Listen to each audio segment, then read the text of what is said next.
नमस्कार, my self Malika Parveen, assistant professor, government law college Bikaner. LLB final year के subject civil प्रक्रिया संहिता में आज हम ऑर्डर 32 करेंगे। ऑर्डर 32 क्या है? जैसे कि मैंने पहले भी बताया है, हेडिंग से हमें पता चल जाता है। हेडिंग है 32 की अवयस्कों और विकृत व्यक्तियों द्वारा या उनके विरुद्ध कोई वाद संस्थित करना है या किया जाता है तो क्या प्रोसीजर होगा। ठीक है, वो देखते हैं हम। ऑर्डर 32 में बताया है रूल 1। ऑर्डर 32 रूल 1 ये कहता है कि अगर कोई व्यक्ति माइनर है तो उसके द्वारा कोई वाद संस्थित करना है तो कैसे किया जाएगा। तो अगर कोई जैसे ए माइनर है तो इसके द्वारा कोई वाद संस्थित करना है तो ए के नाम से यानी माइनर के नाम से वाद मित्र द्वारा वाद संस्थित किया जाएगा। यानी कौन अन्य व्यक्ति करेगा, किसके नाम से? माइनर के नाम से। जो अवयस्क है या माइनर है उसके नाम से नेक्स्ट फ्रेंड बोलते हैं इसको, वो करेगा। ठीक है, वाद मित्र द्वारा वाद संस्थित किया जाएगा।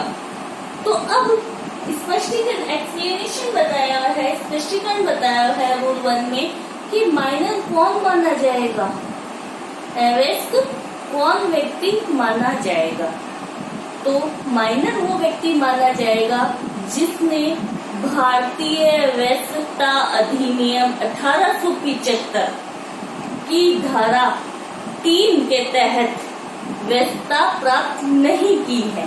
तो अब उसमें 3 में क्या दिया हुआ है? 1875 के जो अधिनियम है उसमें 3 में क्या दिया है? तो उसने बताया है कि या तो व्यक्ति जिसने 18 वर्ष की आयु पूरी नहीं की है या कोई ऐसा व्यक्ति जो कोड ऑफ वर्ड्स के अंतर्गत है यानी किसी की संरक्षता के अधीन है, तो उस व्यक्ति ने 21 वर्ष की आयु पूर्ण नहीं की है तो वो व्यक्ति माइनर माना जाएगा, अवयस्क माना जाएगा। तो अवयस्क डायरेक्ट खुद कोई वाद संस्थित नहीं कर सकता, अवयस्क के नाम से वाद मित्र के द्वारा वाद संस्थित किया जाता है। नेक्स्ट पॉइंट आता है रूल 2।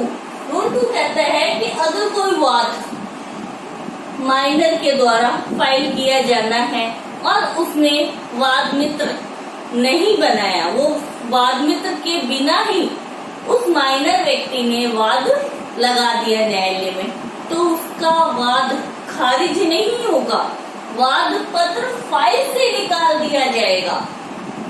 अगर कोई माइनर ए जैसे माइनर है, मान लो 15-16 वर्ष का है और वो वाद संस्थित करना चाहता है, उसने अभी तक कोई वाद मित्र नहीं बनाया है, डायरेक्ट चला जाता है न्यायालय में और कोर्ट में फाइल कर देता है वाद, तो उसका वाद खारिज नहीं होगा, उसका वाद पत्र फाइल से निकाल दिया जाएगा यानी उसमें एंट्री नहीं की जाएगी। फिर आता है नेक्स्ट रूल 2A कि वाद मित्र द्वारा श्योरिटी कब मांगी जा सकती है। वाद मित्र द्वारा भी गारंटी या श्योरिटी मांगी जा सकती है। वो कब मांगी जाएगी? जब कोई माइनर की ओर से कोई वाद मित्र बनता है और उसकी ओर से कोर्ट में वाद फाइल करता है तो प्रतिवादी डिफेंडेंट के आवेदन करने पे न्यायालय अगर युक्त समझता है तो डिफेंडेंट के होने वाले संभावित खर्चों के लिए वाद मित्र से प्रतिभूति मांग सकता है न्यायालय। और जहां पे वाद मित्र प्रतिभूति देने से इनकार करते या असफल रहता है, या तो इनकार कर देता है वाद मित्र कि मैं श्योरिटी नहीं दूंगा, या क्या है वो असफल रहता है, तो क्या करता है फिर वो वाद क्या है, खारिज कर दिया जाता है। और अगर वो वादी जो माइनर है वो गरीब है, यानी ऑर्डर 33 के अधीन वो निःशुल्क वाद निर्धन व्यक्ति के रूप में वाद लाने की उसने परमिशन ले ली है, तो वहां पर वाद मित्र से कोई श्योरिटी नहीं मांगी जाएगी। ठीक है, तो ये समझ आया कि वाद मित्र से कब प्रतिभूति मांग ली जाती है कि अगर कोई व्यक्ति किसी का वाद मित्र बन के न्यायालय में वाद फाइल करता है और प्रतिवादी डिफेंडेंट के आवेदन करने पे न्यायालय अगर युक्तियुक्त समझे तो डिफेंडेंट के होने वाले खर्चों या जो संभावित खर्चे हैं उनके लिए वाद मित्र से प्रतिभूति श्योरिटी मांग सकता है। अगर वो प्रतिभूति देने में असफल रहता है या इनकार करता है तो वाद खारिज कर दिया जाएगा, और अगर वादी निर्धन व्यक्ति के रूप में आवेदन करने के लिए न्यायालय से इजाजत ले ली है तो फिर वाद मित्र से कोई श्योरिटी नहीं मांगी जाएगी। नेक्स्ट आता है रूल 3। रूल 3 ये कह रहा है कि वादार्थ संरक्षक। इतनी देर तो रूल 1, 2A में क्या पढ़ा हमने? वाद मित्र पढ़ा। ठीक है, वाद मित्र यानी कोई ए वाद लाना चाह रहा है, वो माइनर है, तो उसकी ओर से वाद कौन लेके आएगा? वाद मित्र लेके आएगा। ठीक है, वाद मित्र लेके आएगा। अब अगर कोई ए, जैसे अब क्या है, ए माइनर है और ए के विरुद्ध बी वाद लेके आता है ए के विरुद्ध। अब माइनर कौन है? डिफेंडेंट है, प्रतिवादी क्या है? माइनर है।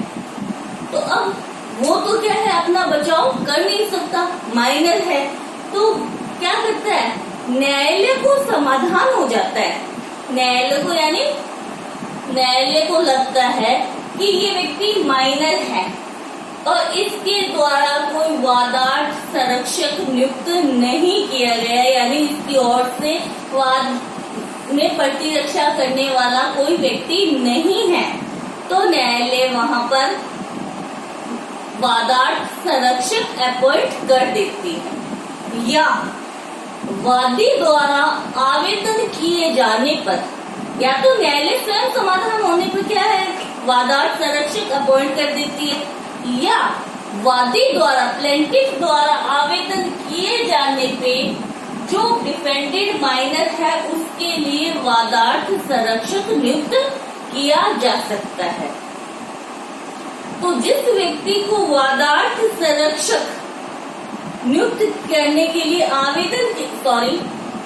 जहां पर आवेदन किया जाता है कि इस व्यक्ति के लिए वादार्थ संरक्षक अपॉइंट किया जाए, वो आवेदन शपथ पत्र द्वारा सत्यापित होगा, यानी उस आवेदन पत्र के साथ में, एप्लीकेशन के साथ में एफिडेविट लगा हुआ होगा, उसमें ये लिखा होगा कि ये व्यक्ति जो, जैसे सी मान लो वादार्थ संरक्षक बन के आ रहा है ए के लिए, ठीक है, तो सी का ए के विरुद्ध कोई प्रतिकूल हित नहीं है, यानी वो उसका अगेंस्ट विरोधी नहीं है, उसका कोई भी हित ए से टकराव नहीं हो रहा, यानी जो माइनर डिफेंडेड है और जो वादार्थ संरक्षक बन के आ रहा है उनके हितों में टकराव नहीं है। ठीक है, नेक्स्ट इसी में रूल 3 में ही बताया है कि कोई भी माइनर डिफेंडेड के लिए जब वादार्थ संरक्षक नियुक्त न्यायालय द्वारा किया जाता है तो इसकी सूचना देनी होगी। किसको देनी होगी? सबसे पहले माइनर के फादर को देनी होगी, फादर नहीं है तो मदर को देनी होगी, और अगर फादर और मदर दोनों ही नहीं है तो उसके नेचुरल संरक्षक गार्जियन को, नैसर्गिक संरक्षक नेचुरल गार्जियन को देनी होगी। और अगर उस माइनर के कोई नेचुरल संरक्षक भी नहीं है, फादर नहीं है, मदर नहीं है और नैसर्गिक संरक्षक भी नहीं है, तो फिर सूचना उसकी केयर यानी देखभाल करने वाले व्यक्ति को देनी होगी, यानी जिसकी देख में वो माइनर रह रहा है, अवस्थ रह रहा है, उसको सूचना देनी होगी कि इस व्यक्ति को इस माइनर के लिए वादार्थ संरक्षक नियुक्त किया जा रहा है।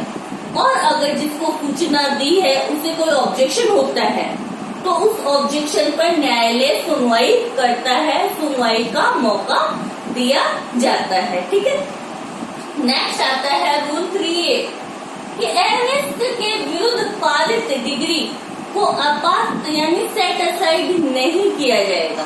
कब नहीं किया जाएगा, ध्यान से सुनना कि अगर अरेस्ट मान लो ए माइनर है,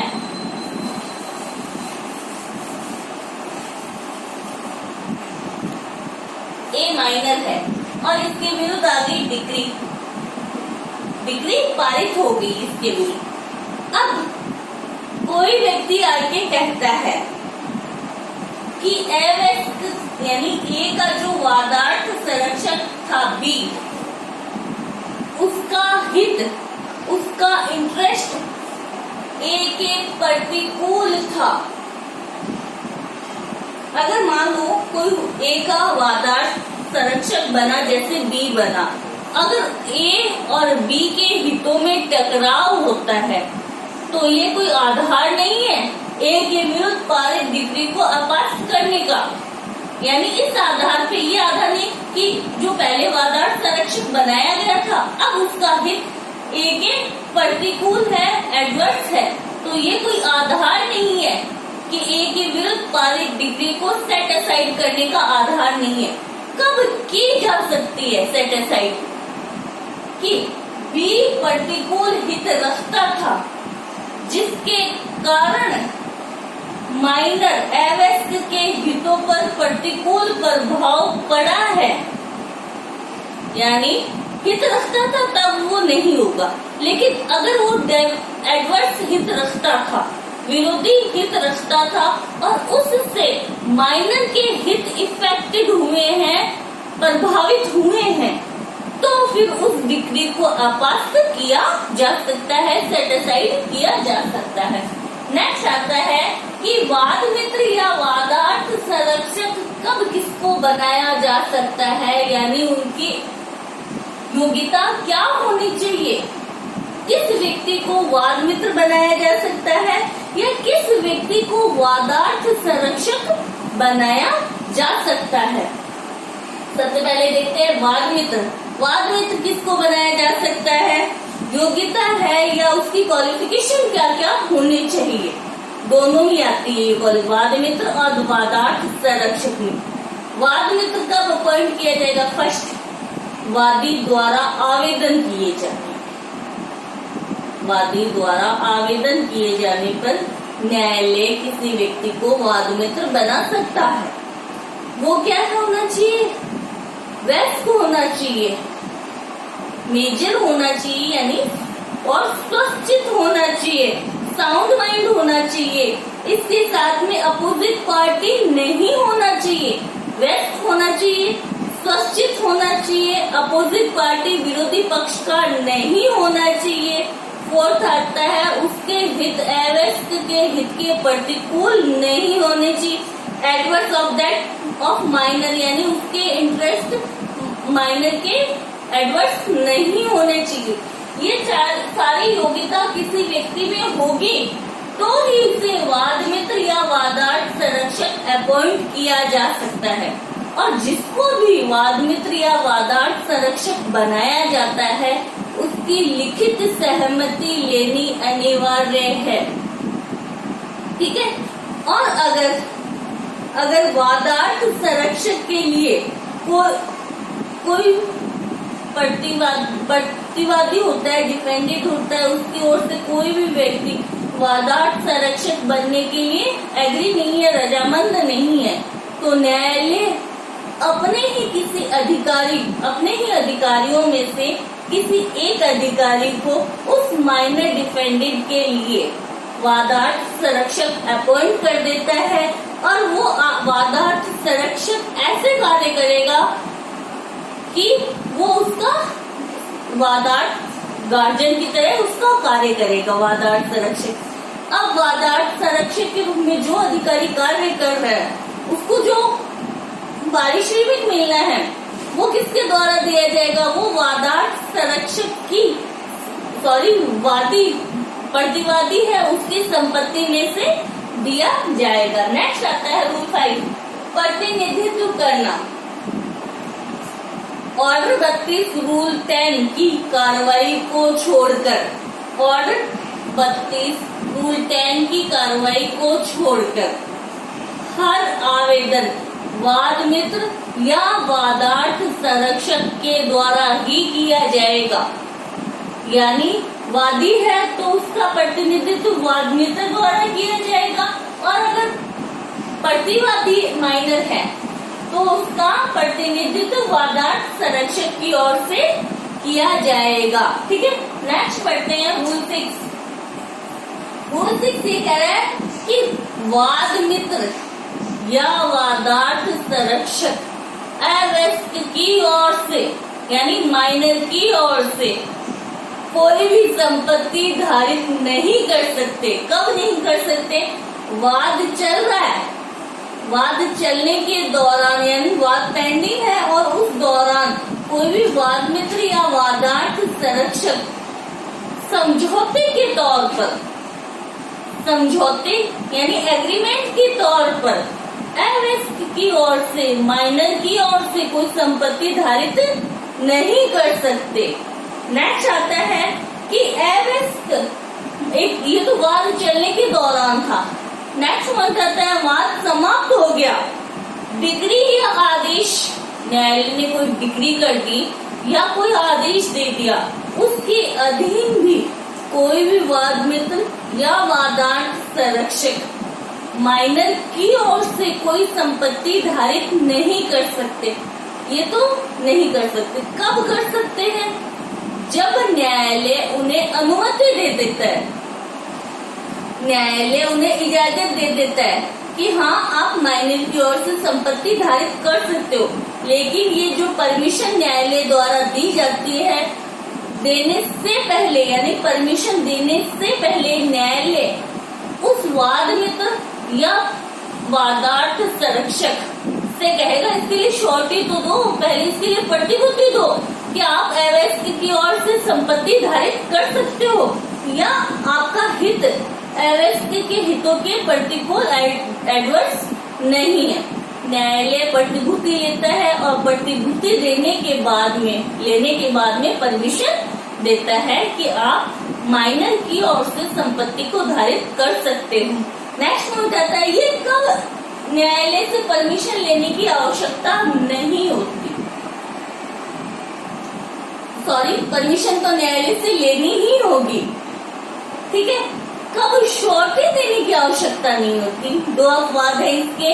वैसे तो क्या है, अगर वाद मित्र या वादार्थ संरक्षक माइनर की ओर से संपत्ति धारित करते हैं तो न्यायालय से पहले परमिशन लेनी होगी, फिर ले सकते हैं। ये न्यायालय परमिशन प्रतिभूति के बिना नहीं देता है। कब प्रतिभूति नहीं देनी होगी?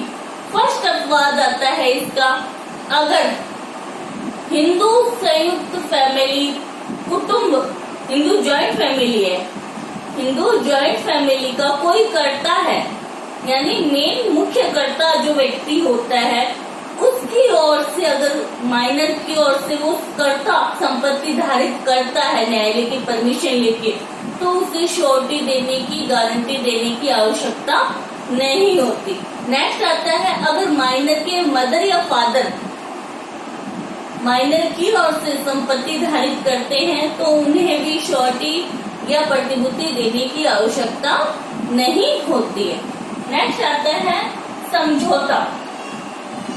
वाद मित्र या वादार्थ संरक्षक जिस प्रकार रूल 6 में वो संपत्ति धारित नहीं कर सकते, वैसे ही रूल 7 में न्यायालय की परमिशन के बिना वाद चलने के दौरान वो विरोधी पक्षकार से कोई समझौता नहीं कर सकते, और अगर ऐसा समझौता किया जाता है तो वो शून्य होता है, उसका कोई प्रभाव नहीं होता है।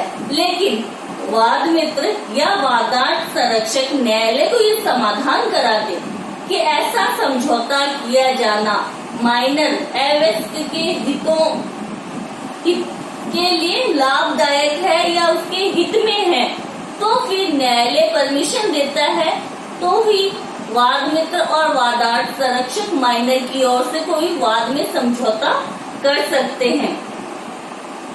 ठीक है, फिर आता है कि अगर वाद मित्र या वादार्थ संरक्षक ने एक वाद में समझौता किया है न्यायालय की परमिशन के बिना, मान लो न्यायालय को उन्होंने परमिशन ली नहीं और वाद मित्र या वादार्थ संरक्षक की ओर से इसने समझौता कर लिया, तो वो समझौता शून्य वॉइडेबल हो, वॉइड होगा, वॉइडेबल ही नहीं वॉइड होगा, शून्य होगा। ठीक है, ये था यहाँ तक। आगे नेक्स्ट वीडियो में हम देखेंगे रूल 8 से लेके रूल 15 तक है।